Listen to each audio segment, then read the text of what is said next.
Comenzamos el programa de hoy con una noticia de última hora, porque, como ya es habitual en la dictadura, durante la noche de ayer, hace escasas horas, se produjeron nuevas excarcelaciones, con un par de detalles que precisar.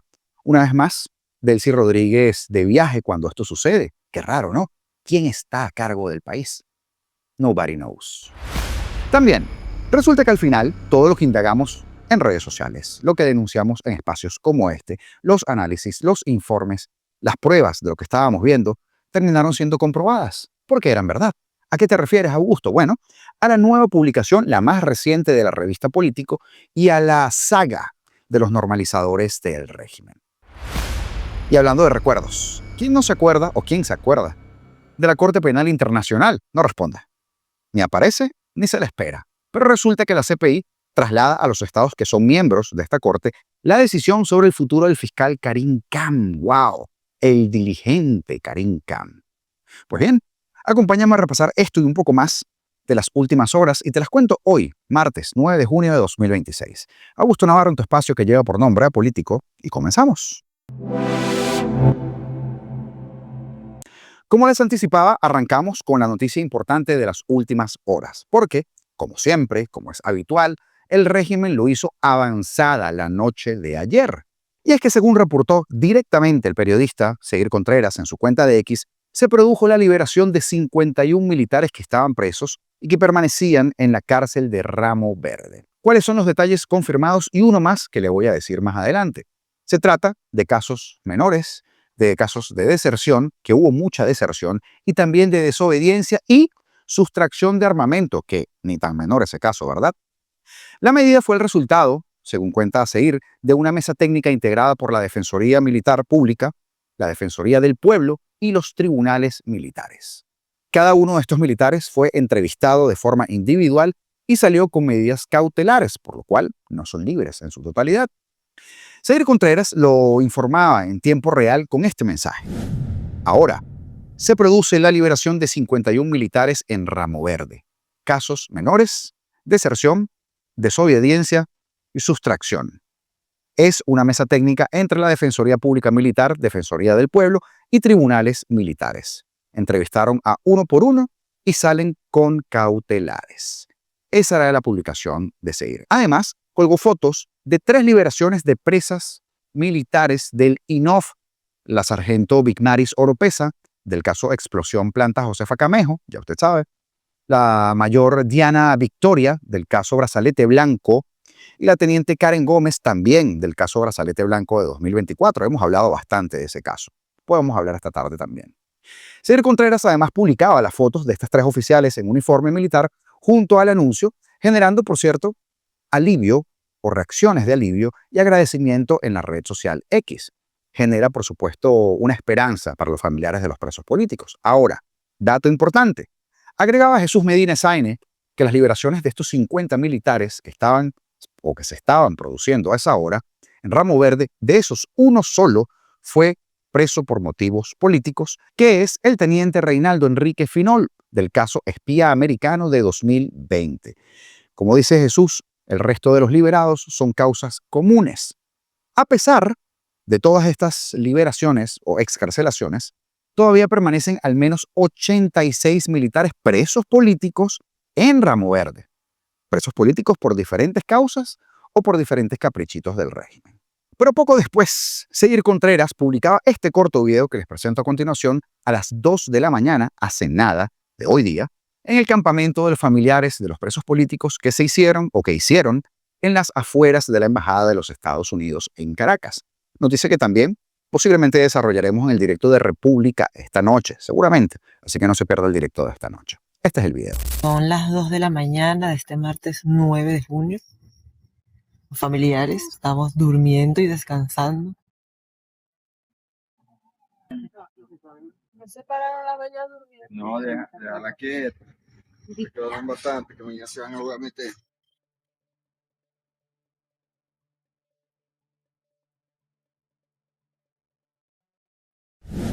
Importante ver el sacrificio de los familiares de los presos políticos para que usted mantenga esa imagen en su mente.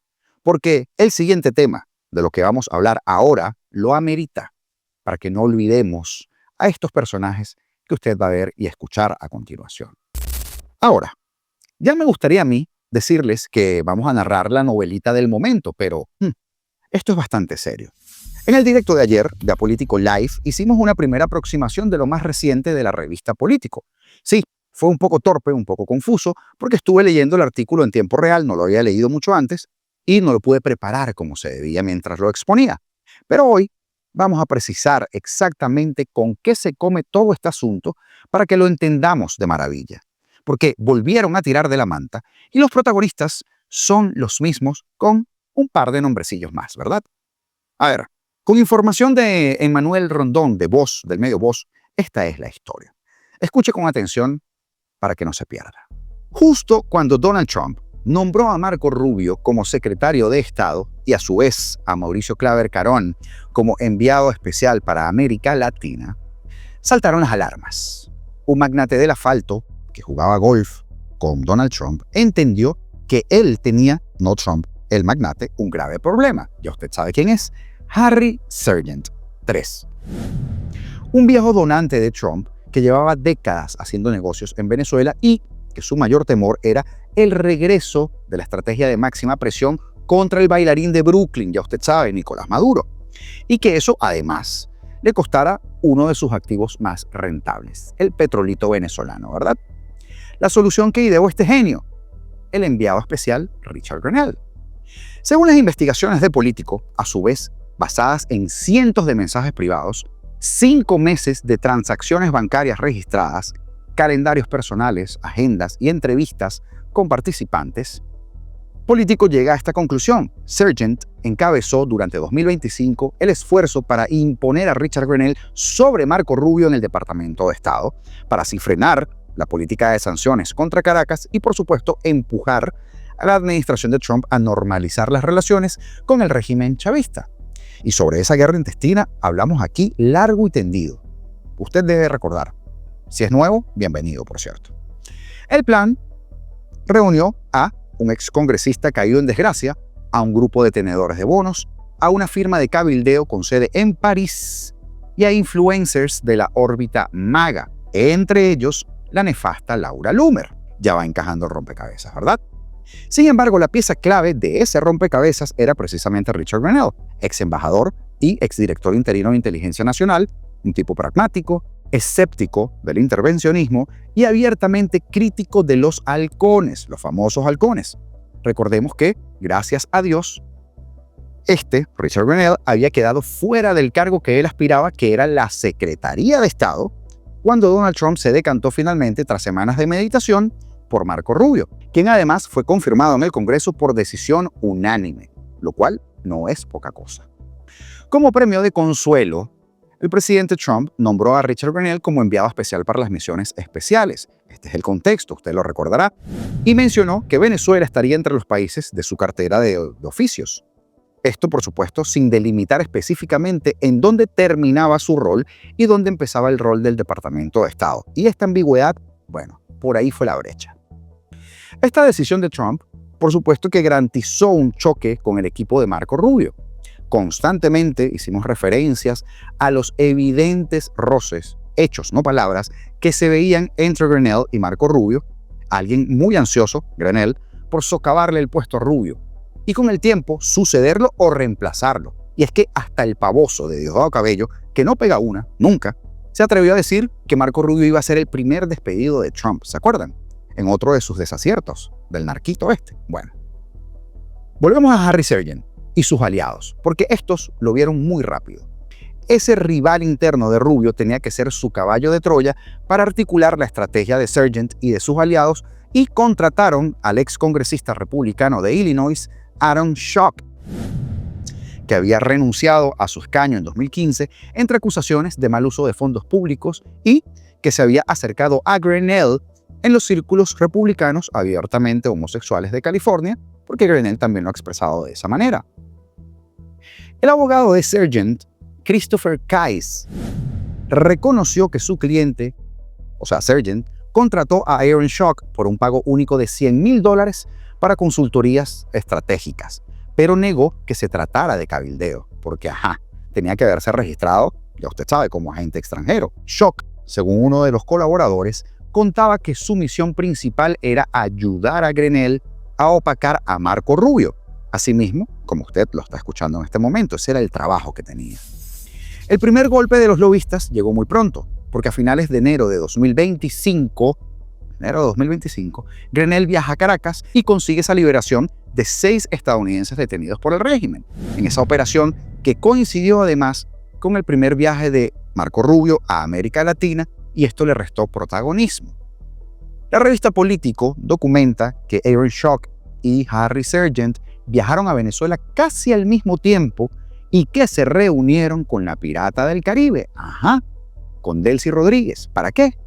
Para discutir una propuesta: que Caracas liberara a los presos a cambio de que Estados Unidos restaurara plenamente la licencia de Chevron, la OFAC, y que Venezuela aceptara vuelos de deportación 2 veces por semana.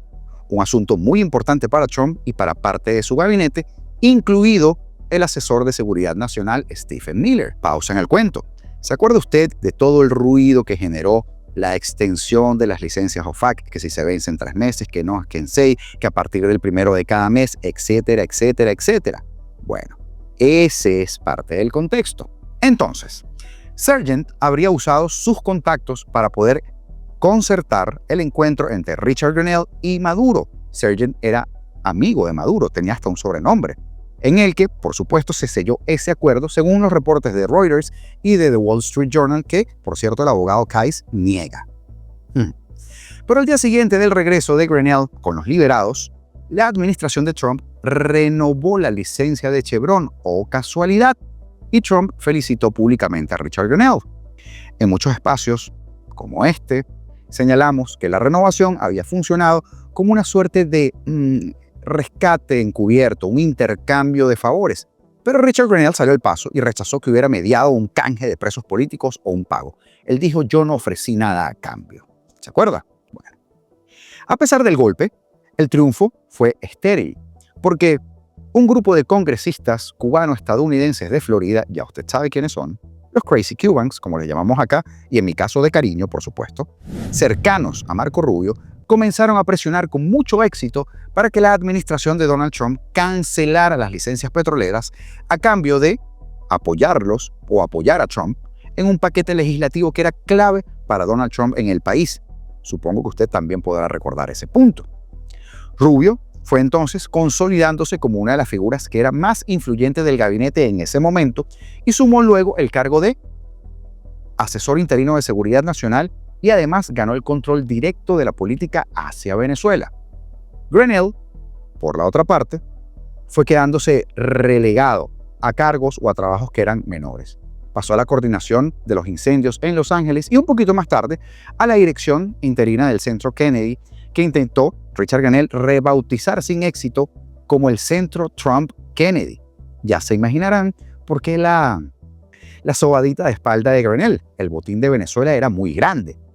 Todo esto mientras estaba lidiando con las renovaciones de los músicos que se negaban a actuar en ese centro, lo cual fue un fracaso.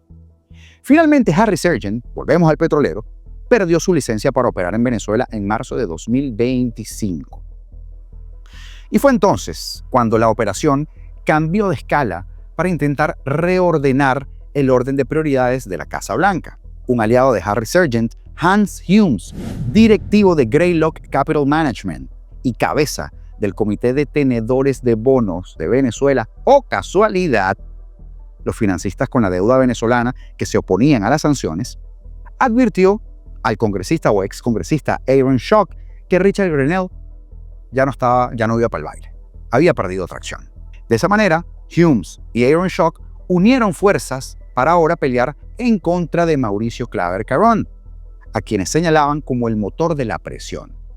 Para esto, sumaron al exfuncionario de Biden, el infame Juan González, el artífice del Acuerdo de Barbados y de la liberación del tipo de la cédula Chimba, según el chavismo, Alex Saab, y de los narcos sobrinos. ¿Usted se acuerda? Todo esto bajo una figura de asesor pagado para hacer análisis geopolíticos, porque González dijo que no, él tampoco hizo cabildeo, porque no se había registrado. Paralelamente, Aaron Schock y su consultor Benjamin Papermaster también recorrieron Houston para empezar a enamorar a los directivos de las grandes petroleras. Shell se negó, pero Chevron, en cambio, casualidad de nuevo, se mostró muy receptiva y de acuerdo con los mensajes que había citado el medio político y prometió aportar para esta causa $100,000 más. Otros fondos también llegaron de otros tenedores de bonos europeos y de una filial de la petrolera estatal de Curazao, y parte de ellos fueron canalizados a través de empresas pantalla, empresas de maletín. El 27 de mayo era el deadline, la fecha límite de cuando expiraban las licencias de Chevron, ¿se acuerda? Y por ende de Harry Sergent, por lo que el grupo aceleró esfuerzos. Sergent le escribió una carta a Marco Rubio y al secretario del Tesoro, Scott Bessent, pidiéndoles desistir de la presión, advirtiendo que el crudo venezolano iba a terminar en manos de China. Como si no hubiera estado. ¿Recuerdan? Y vuelvo y les recuerdo a los más antiguos del canal cuántas veces me peleé en X con Laura Loomer por semejante afirmación tendenciosa. Pero es que ya vamos a hablar de ella. En paralelo a todo esto, Aaron Schock contrataba a la firma de lobby con sede en París, Forward Global, que facturó $422,500 por la primera etapa de una campaña de comunicación. Ya usted sabe para qué era la campaña. La firma reclutó a influencers conservadores, entre ellos Ryan Fournier y Juanita Bodrick, para publicar mensajes, escritos, textos coordinados a favor de la inversión de Estados Unidos en Venezuela y redactaron artículos de opinión que figuras que eran afines a Trump firmaban en medios como el sitio Fox News. Una narrativa muy tendenciosa, o mejor dicho, tendenciosa pura y dura. Uno de estos textos, publicados bajo la firma del ex asesor de seguridad nacional Robert O'Brien, estaba basado en un borrador de Forward Global editado por Juan González, según los documentos revisados por la revista Político. A pesar de esa gran coordinación y de la movilización de todas esas voluntades, no todos aceptaron. Y aquí rompo una lanza y me quito el sombrero ante la presentadora Rachel Campos Duffy, que resistió por su respaldo a una transición democrática de nuestro país, y el grupito en ese momento, desistió además tras verla entrevistar a María Corina Machado. Incluso para liberarle el recuerdo, Rachel Campos Duffy fue quien salió de la Casa Blanca con María Corina en aquella primera reunión con Trump. Toda esa maquinaria existía para una cosa: promover a Richard Grenell, que estaba al tanto de todo ese respaldo, según mensajes de al menos 2 participantes en la operación que reveló la revista Político y que de hecho, en uno de nuestros primeros directos, escuche bien esto, que conversamos con nuestro amigo David Alandete, tocamos el tema y Alandete llegó a confesarnos que recibió amenazas de Richard Grenell por sus investigaciones relacionadas con el tema Venezuela. Algo olía mal en Dinamarca, ¿verdad?, decía Shakespeare. Pues bien, Grenell comenzó una gira de medios y espacios conservadores, digamos republicanos, defendiendo que la administración no estaba aplicando realmente la máxima presión, y los influencers que contrataron comenzaron a amplificar esta idea. En ocasiones, por supuesto, criticando a miembros del gabinete como Marco Rubio o como Mauricio Claver Carón. Cuando surgió el rumor de que Trump podría enviar a Grenell como embajador ante la ONU, el grupo se alarmó porque iban a perder a su aliado clave. Si Rick se va a la ONU, se va de Venezuela, escribió Humes. Pero Grenell salió rapidito a desmentir esa versión en su cuenta de X, la cual utiliza simplemente para desmentir reportes. Todo esto pasaba pese a que luego la administración negaba que existieran tensiones entre Grenell y Rubio, pero bueno, eso me recuerda como cuando el fiscal adjunto Todd Blanche negó que estuvieran investigando a Delcy hace un par de meses, algo que aquí en este espacio desmentimos, y de esas declaraciones luego sacamos algunas pruebas de que eso no era así. Pero bueno, ellos desmintieron. Pero uno de los capítulos más extraños y delicados quizás es el que involucra a la nefasta Laura Loomer, cuando un cubano estadounidense de línea dura, Víctor Servino, fue apartado, o mejor dicho, no fue apartado, no llegó a un puesto en el Consejo de Seguridad Nacional antes de asumir ese puesto. La campaña supuso que Laura Loomer había estado detrás y vio una oportunidad para usarla, esto, en contra de Claver Carón. Un mensaje de Papermaster a un abogado de Harry Sergent aludía el pago a una chica de Twitter. Porque, Laura Loomer tiene bastantes seguidores en Twitter. En lo que Político describe como una referencia casi segura a Loomer. Y es que el abogado confirmó días después que el pago se había hecho, el pago a Laura Loomer. Por su parte, Loomer negó en una entrevista haber cobrado o formar parte de la operación. Y el abogado Kais aseguró que Harry Sergent nunca había pagado nada. Pero espera un momentico más. Porque a partir de mayo, Laura Loomer comenzó a publicar de forma recurrente y como nunca antes lo había hecho, sobre Venezuela. O casualidad. En sus distintas publicaciones promovía obviamente a Richard Grenell, señalaba a Mauricio Claver Carón como un funcionario movido por emociones personales que saboteaba al enviado y decía otras tantas cosas, entre ellas meterse con María Corina. Y asimismo, las publicaciones de Loomer se fueron llenando de críticos que la acusaban de hacer lobby a favor del régimen de Maduro, entre esos críticos, este servidor que está aquí. Pero los esfuerzos de Laura Loomer tampoco fueron suficientes, porque el grupo malinterpretó las intenciones de Trump en su segundo mandato y subestimó notoriamente a Marco Rubio, porque son unos pardillos. Marco Rubio que logró entonces un reenfoque justo para convencer a los más escépticos de ir en contra de Maduro y en contra del régimen. Apostó por una lucha en contra del crimen organizado y del Tren de Aragua. Nos movemos hacia adelante. La licencia de Chevron expira el 27 de mayo y con ella expira también la licencia de Sergent. Forward Global cierra su participación en esta trama. A la postura de Rubio se le suma el subjefe del gabinete Stephen Miller y la administración de Trump reformuló el problema venezolano en clave narcotráfico antes de que se iniciaran aquellos primeros ataques en contra de las embarcaciones narcoterroristas del Caribe. Richard Grenell intentó mantenerse en el juego. Agendó reuniones por aquí, por allá, con Aaron Schock, también con otro de los abogados de Sergent a mediados de ese año. Y en septiembre, poquito antes de la extracción, dijo en una entrevista que él seguía hablando con el equipo de Maduro por instrucciones de Donald Trump. Los que son más asiduos a las noticias recordarán esto, pero ya no decidía en nada. Porque en septiembre, Maduro ofreció a la Casa Blanca retomar el diálogo a través de él mismo, pero la oferta no prosperó, usted recordará, y luego llegó el 3 de enero. Inserte fanfarria en este momento, aplausos, lo que usted quiera. Porque tras esfuerzos en vano de Grenell y de todo este grupete de socavar el trabajo de Marco Rubio y de las decisiones de Trump, las fuerzas especiales de Estados Unidos capturaron a Maduro y a su esposa Cilia Flores y fueron trasladados a esa cárcel de Nueva York, donde felizmente para nosotros están al día de hoy, para enfrentar cargos de narcotráfico, aunque Elías Ferrer diga que no, que eso no fue estrategia de mano dura, que eso fue diplomacia. Ya vamos con ese personaje. Pero el entramado dejó un rastro que las autoridades comenzaron a seguir.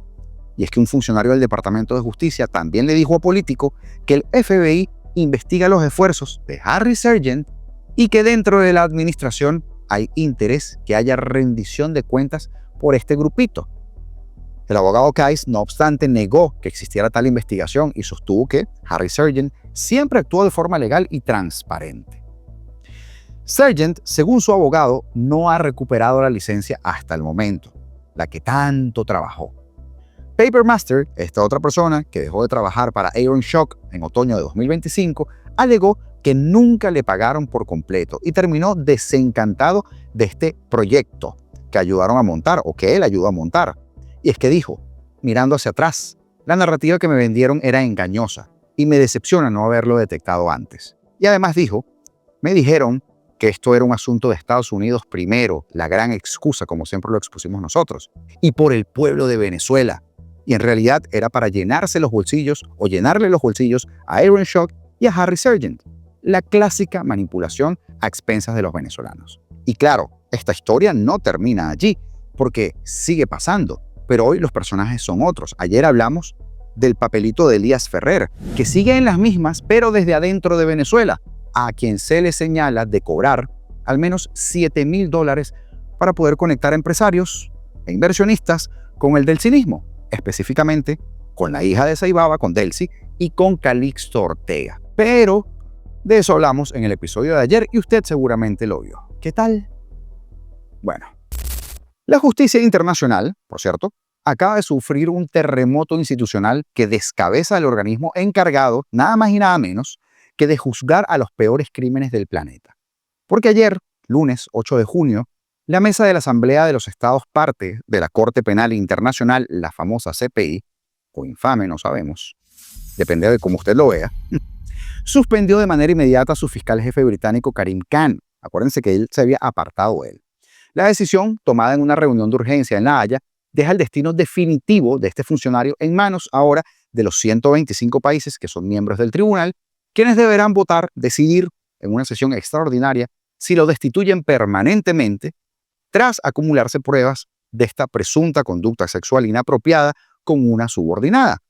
Un escándalo que estalló originalmente en abril de 2024 y que provocó su retiro aparente de funciones en mayo de 2025.